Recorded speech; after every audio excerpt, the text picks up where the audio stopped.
व्यायाम अध्याय 9 भारतीय कृषि 4 नंबर का प्रश्न है। ये 4 नंबर का प्रश्न है। इसमें से अति लघुरात्मक के रूप में भी आपसे प्रश्न इसमें पूछा जाएगा। मोस्ट प्रश्नों पर आपके सामने मैं कुछ बिंदु रखता हूँ।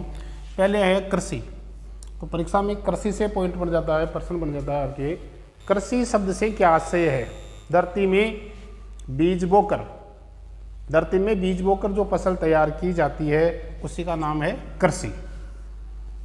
बीज बोकर के जो फसल तैयार होगी उसी का नाम कृषि है। इसके बाद में आगे आपके इसी पैराग्राफ से प्रश्न बनेगा कि भारत को कृषि प्रधान देश क्यों कहा जाता है? भारत को कृषि प्रधान देश क्यों कहा जाता है? ये अति लघुरात्मक प्रश्नों के प्रश्न मैं आपको बता रहा हूँ। इसमें से ऐसे प्रश्न आपके आते हैं परीक्षा में। तो कृषि प्रधान देश भारत को इसलिए कहा जाता है कि हमारे देश की जिस जनसंख्या है उसका 75% भाग या इससे अधिक कृषि और कृषि पर आधारित कार्यों पर आधारित होने के कारण भारत को कृषि प्रधान देश कहा जाता है। यहाँ तक क्लियर हो गया। इसके बाद देखिए कृषि का वर्गीकरण दे रखा है इसमें। कृषि का वर्गीकरण के आधार पर अलग अलग इसमें पॉइंट दे रखे हैं।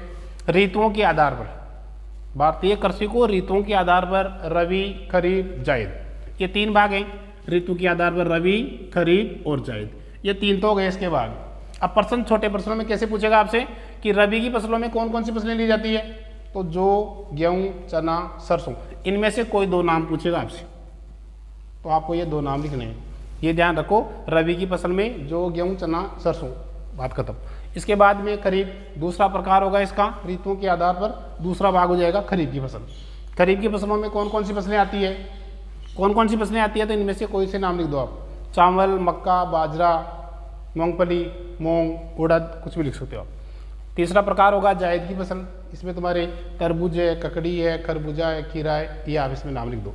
इतना ही आपसे इसमें पूछा जाएगा। इसका आगे है उपयोग के आधार पर। उपयोग के आधार पर कृषि का वर्गीकरण है। इसमें है खाद्यान्न फसलें। छोटे प्रश्नों में प्रश्न कैसे बनेगा? खाद्यान्न फसलें किसे कहते हैं या खाद्यान्न फसलों में कौन कौन सी फसलें आप ली जाती है? खाद्यान्न फसलें किसे कहते हैं और इसमें कौन कौन सी फसलें आती है? तो खाद्यान्न फसलों की परिभाषा में आप देखो, ऐसी फसलें जिनका उपयोग खाद्य के रूप में किया जाता है, भोज्य के रूप में किया जाता है। खाद्य के रूप में जिनका उपयोग किया जाता है उसे कहेंगे खाद्य फसलें। नाम वही जो गेहूँ, चना, सरसों, जो गेहूँ, बाजरा, चावल, ये आप नाम लिख सकते हैं। इसके बाद है व्यावसायिक फसलें। ऐसी फसलें जिनका उपयोग व्यवसाय के रूप में किया जाता है, जैसे गन्ना है, तंबाकू है, इत्यादि। उद्यान फसलें, ऐसी फसलें जिनमें फल, सब्जियां ये आपके दी जाती है। ऐसी फसलें उद्यान फसलों की श्रेणी में आपके आएगी। अब आपके इसके सामने प्रश्न बनेगा इस पैराग्राफ में से,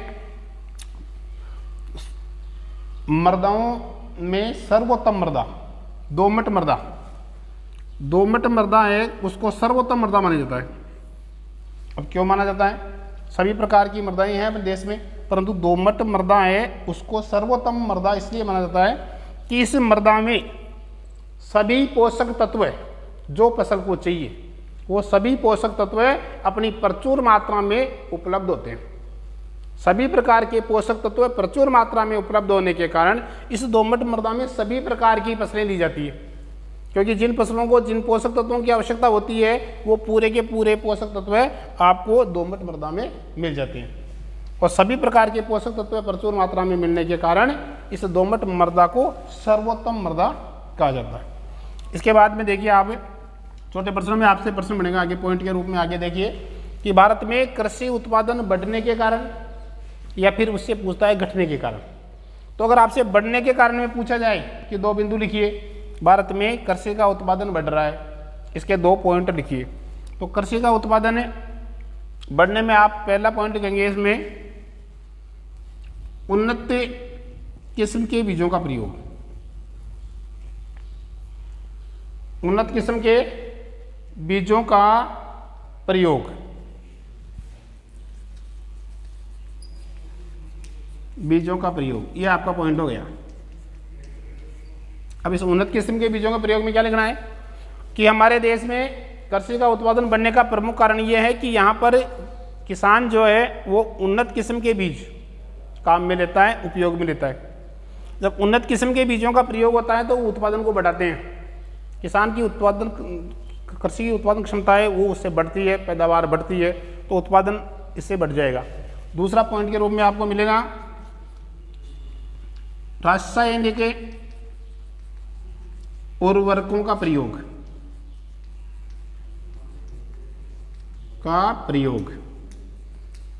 किसान कृषि कार्य करने के लिए खेत में रासायनिक उर्वरकों का प्रयोग करता है।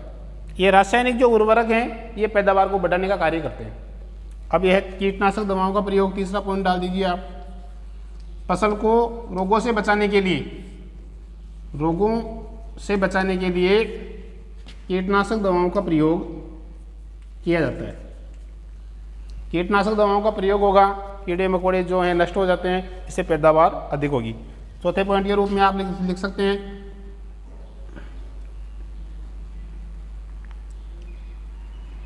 उन्नत किस्म के बीजों का प्रयोग हो गया, रासायनिक उर्वरकों का प्रयोग, कीटनाशक दवाओं का प्रयोग, और ये उत्तम सिंचाई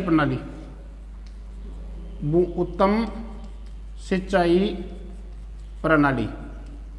इसमें क्या है, वैज्ञानिक तरीके से कृषि करने से सिंचाई की अनेक विधियां आ रही है नई।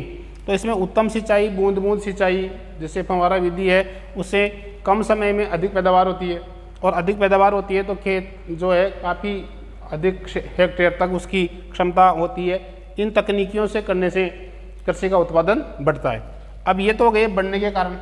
अब इन पॉइंटों के ठीक अपोजिट कर दो, वो ये आपके घटने के कारण हो जाएंगे कि कृषि का उत्पादन हमारे देश में क्यों घट रहा है। तो प्रश्न कैसे बनेगा इसके छोटे प्रश्न के रूप में कि भारत में कृषि उत्पादन घटने के 2 कारण बताइए। तो जो भी आपने बढ़ने के कारण बताए थे, इन पॉइंटों के अपोजिट कर दो। जैसे अपने पहले लिखा था कि उन्नत किस्म के बीजों का प्रयोग, इसका अपोजिट हो जाएगा इस पॉइंट में, घटने के कारण में इसका पॉइंट होगा कि साधारण बीजों का प्रयोग। साधारण बीजों का प्रयोग, इसमें साधारण बीजों का प्रयोग करता है, उसको जानकारी नहीं होती है किसान को, तो साधारण बीजों का प्रयोग करने से पैदावार जो है, उत्पादन है जो बढ़ेगा नहीं, उत्पादन घटेगा। दूसरा अपन लिखेंगे रासायनिक उर्वरकों का प्रयोग, इनके बारे में जानकारी नहीं होती है किसान को। रासायनिक है, कीटनाशक दवाओं है, इनके प्रयोग के बारे में उसको जानकारी का अभाव होता है, और अभाव होने के कारण उत्पादन है वो घटने की स्थिति में आ जाता है। इसके बाद में ये उत्तम सिंचाई की व्यवस्था में अपन इस पॉइंट के रूप में आगे लिख देंगे कि प्राचीन तरीके से कृषि करना। प्राचीन तरीके से जो कृषि करते आ रहे हैं अपन, उस प्राचीन तरीके से ही कार्य करने